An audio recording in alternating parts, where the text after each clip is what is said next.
Dans l'épisode précédent, j'ai partagé avec vous de nombreuses astuces d'aménagement. Pose de cordelettes dans les angles, fixation d'une poignée sur la porte coulissante avec des inserts à visser, masquage des vis avec du silicone, maintien des coussins à l'horizontale et à la verticale avec des boutons pression, fabrication d'un support de serviette à partir d'une tringle à rideau, installation d'une corde à linge amovible, obturation partielle de la grille de ventilation et fabrication d'un support à savon fixé sur la crédence. Dans cette vidéo, je partage avec vous d'autres astuces qui vont me permettre de restaurer un miroir cassé et le sangler à hauteur du visage, fabriquer des divisions à l'intérieur des tiroirs, usiner une cornière ou une patère à partir de bois de palette, installer un spot dans un caisson haut, utiliser la référence de mastic Sika adéquate pour les joints de cuisine et de salle de bain, faire un peu de déco intérieure avec des plantes, habiller la carrosserie au niveau des ceintures de sécurité avec de la toile de jute ou encore installer un double fond dans un tiroir.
Pour boucher le trou tout biscornu qui se trouve au niveau de la ceinture conducteur où passent des câbles électriques d'ailleurs, j'ai décidé de faire une petite déco végétale en utilisant de la pampa.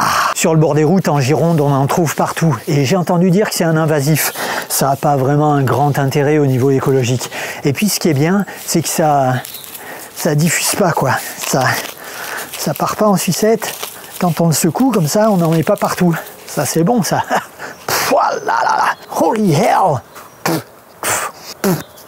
Ah, j'en mange. Ah, ça me rentre de partout. J'en mange. Bon, en tous les cas, je saurai pourquoi je fais le nettoyage à l'intérieur du van.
Et bien voilà, le temps est venu pour moi de clôturer cette vidéo sur les finitions. J'espère qu'elle vous aura éventuellement inspiré quelques petites astuces si vous êtes vous-même en cours d'aménagement. Et en tous les cas, le fait d'en venir aux finitions, de mettre les petites décos, et ben ça signe la fin de l'aménagement. Et dans mon cas, ça clôture 3 ans d'aménagement dans lequel j'ai investi beaucoup d'énergie, de temps et puis financièrement aussi bien évidemment. Et ça, je pense qu'il n'y a que celles et ceux qui sont passés par là pour comprendre combien c'est satisfaisant. Et les réactions des personnes qui ont vu le van terminé pour la première fois dans le cadre du festival en Van Simone au début d'avril, franchement ça fait trop chaud au cœur.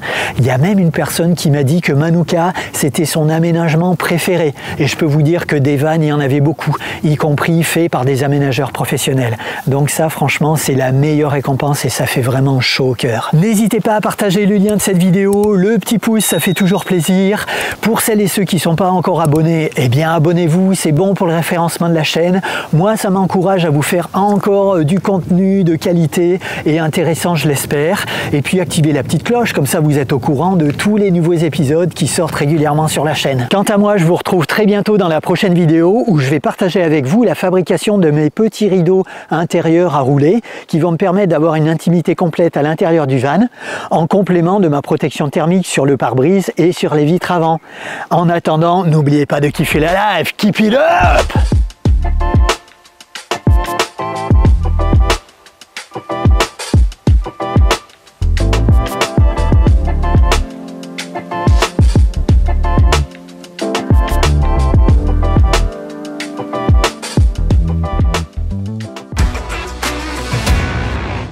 Miroir, mon beau miroir. Mon truc en plume. Je peux l'installer derrière aussi.